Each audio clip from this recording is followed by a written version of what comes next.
ඇත්තටම අද ඔක්කොලා ඇවිල්ලා කලබලේ කැම ටිකක් හදන්න උනා. දවස් දෙක තුනක ඉඳන් මම හදන්න try කරා. මොකද මම දන්න අයියා කෙනෙක්ගේ එයාගේ වයිෆ් ප්‍රෙග්නන්ට් වෙලා ඉන්නවා. දවසක් මැච් එකකට කැම එකක් හදාගෙන ගියා. එයාත් ඒ කැම එක කියලා මේ ඉතියා හරිම රසයි කියලා එයාගේ වයිෆ්ට කියලා දිනවා. මේ ඒකට යාලා මගේ වීඩියෝ බලලා එයාට ආසයි කියලා ඉතින් බඩු කම්බින්න ඉන්නවා කියන්නේ යන්නේ තනවාරෙන් කැම කන්නේ මාසෙ කරනවා. එයා මේ කෙසල් කුලේ දාලා මම එදා හදන් ගියේ මඤ්ඤොක්කයි සම්බෝල වලට මේ පොල් සම්බෝල වලට හාල්මස්ත බෙදලා දාලා ඒ විදිහටම හදන් ගියේ.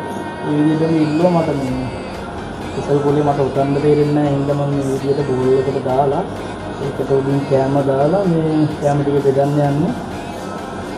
අද වෙලාවෙලා හරි කලබලේ තමයි මේ කැම ටික හැදුවේ. මේ ඇත්තටම අද හැදුවා මම පහකට හදලා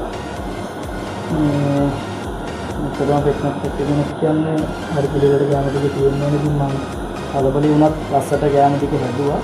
මොකද දාගන්න අද බෙදන්න දෙන්නේ නැහැ මම බැලුම් දානවා. මම ආයෙ හැදුවා රසකොළු itu tidak lihat ambung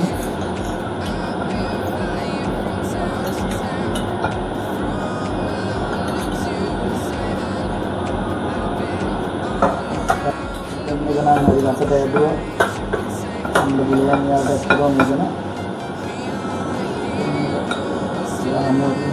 අනිවාර්යෙන් මෙන්න පොල් සම්පූර්ණ කරන අනිවාර්යෙන් ඉන්නේ ඒ මිස්ටර් දෙවලා දාලා මම හදුවා රසට